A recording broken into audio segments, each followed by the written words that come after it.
तो हेलो बच्चों, आज हम एपी बताएंगे। एपी यानी अर्थमेटिक प्रोग्रेशन, समांतर श्रेणी। तो आज हम समांतर श्रेणी बताएंगे। इसमें देखते हैं क्या क्या होता है क्या नहीं होता।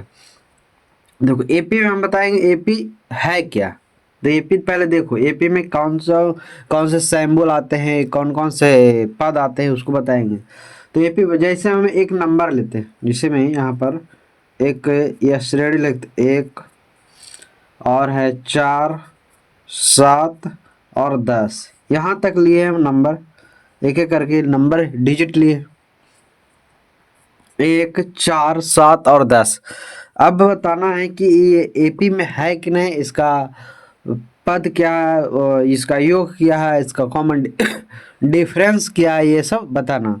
तो देखो ये एपी में होगा कि नहीं, इसको कैसे पता किया जाता है। एपी में होने के लिए आपको कॉमन डिफरेंस, जो ये नंबर दिया, ये सीरीज जो दिया है, ये सीरीज दिया हुआ है, इसका कॉमन डिफरेंस सेम होना चाहिए।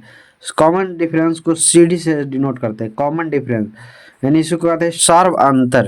हिंदी में बोले तो सार्व अंतर। क्या सार्व अंतर? दो पदों के बीच के अंतर को सार्वंतर कर, जैसे भी यहाँ पर 1, 2, 3, 4 पद है, इसको चार पद, तो पद को हम पहले डिनोट करेंगे, पद को T1, T2 या T3 डॉट डॉट डॉट या Tn, इस प्रकार से करें। या ऐसे को A1, A2 या A3 dot dot dot An, ये इसको पद को डिनोट करेंगे। टर्म यानी इसका पद, जैसे एक पद, दो पद, तीन पद, इसमें 4 पद है। कितने पद है? 4 पद है। तो इसको पद को इस प्रकार से डिनोट करें। और सार्वंतर इस डी, ये कॉमन डिफरेंस सी डी, या इसी को डी कहते हैं। डिफरेंस, कॉमन डिफरेंस या सी डी या डी। तो जैसे पद, तो यहाँ पर देखा जाए तो पद यहाँ पर ये T1 होगा, यहाँ T2 होगा, T3 होगा और यहाँ पर T4 होगा। T4 कौन सा हो जाएगा? T4। इस प्रकार से इधर करेंगे तो T1 ये हो जाएगा, T2, T3 ये, इस प्रकार से है। अब सार्वंतर का फॉर्मूला होता है, सार्वंतर दो पदों के बीच के अंतर, कोई दो पदों के बीच के अंतर, जैसे हम ये दोनों ले लेते पद, ये T4 minus T3, T4 minus T3 करते, T4 minus T3 minus T3 करेंगे तो हमारा हो जाएगा, T4 है हमारा 10 और माइनस 7, तो हमारा हो जाएगा 3। यानी यहाँ पर इन दोनों पदों के बीच का अंतर तो हमारा 3 है। अब देखते हैं इन दोनों पदों के अंतर सभी जगह 3 आना चाहिए, यानी डिफरेंस सभी जगह समान होना चाहिए। कोई दो पद को उठा लो जो रेगुलर में उठा रहे हैं, नहीं कि वो ये उठा ले T2 और एक T4 उठा ले, तो ऐसा गलत हो जाए। यहाँ T3 लेना है तो एक T2 लेना, T1, T2, T3, तो यहाँ T3 या T2 लेते हैं। तो T3 माइनस T2 हो जाएगा, तो T3 7 है माइनस 4, यानी हमारा आ जाएगा 7 माइनस 4, यानी कितना आ जाएगा 3। यानी हमारे यहाँ पर भी डिफरेंस 3 आ रहा है और यहाँ पर भी डिफरेंस 3 आ रहा है। यानी हमारा जो ये पद दिया हुआ है, ये हमारा किस में है? एपी में है। क्या है? एपी में है। तो यह एपी में पहचानने के लिए बताया कि कॉमन डिफरेंस समान होना चाहिए, सभी जगह कॉमन डिफरेंस समान होना चाहिए रेगुलर पदों के बीच। अब इसमें पद तो हो गया कि T1, T2, कॉमन डिफरेंस बता दिए। और एन क्या है? एन है, ये टोटल पद है, 1, 2, 3, 4, या एन को टोटल पद कहते हैं या अंतिम पद कहते हैं। क्या कहते हैं? एन टोटल पद हो गया। अब इसमें बताएंगे एस एन, यह है देखो पदों का योग, पदों का योग निकालना। तो योग निकालने के लिए इसमें पदों का योग, इसी को कहते हैं S N, sum of N, यानी एन है जो गए टोटल पदों का योग, या इसी को एस कहते हैं, इसको निरूपित करते हैं। कॉमन डिफरेंस को डी से किए और इसका एन से।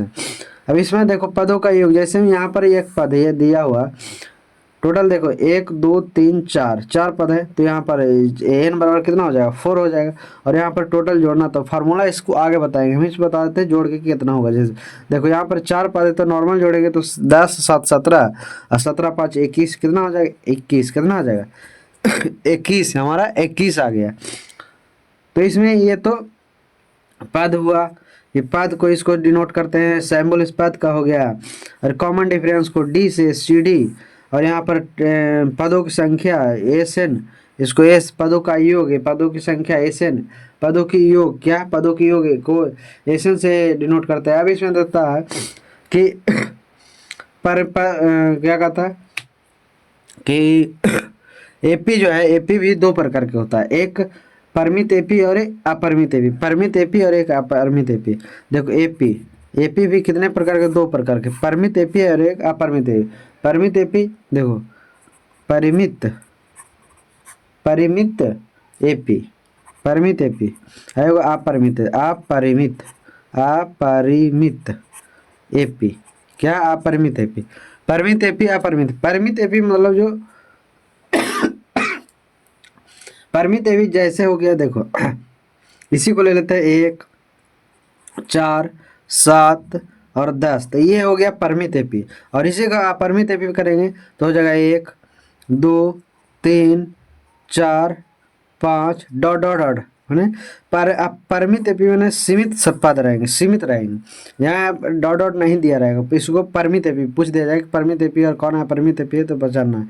परिमित एपी में जो डॉट डॉट नहीं दिया रहेगा, जैसे यहाँ पर फिक्स है कि 1, 2, 3, 4 ही पद है इसमें। अपरिमित एपी में डॉट डॉट दिया रहेगा, यानी और होगा, यानी अनंत तक, और जहाँ तक अनंत तक होगा। तो ये हो गया अपरिमित एपी और ये हो गया परिमित एपी। तो ये एपी के बारे में यह बेसिक जानकारी थी। आपको अगर अच्छा लगता है तो वीडियो को लाइक करना, शेयर करना और चैनल को सब्सक्राइब करना। और इसका जो नेक्स्ट वीडियो आएगा इसमें इसका सवाल लेकर आएंगे कि पद को कैसे ज्ञात करना है, सर्वांतर को कैसे ज्ञात करना है, पदों का योग कैसे ज्ञात करना है, एन कैसे ज्ञात करना है। तो मिलते हैं नेक्स्ट वीडियो में।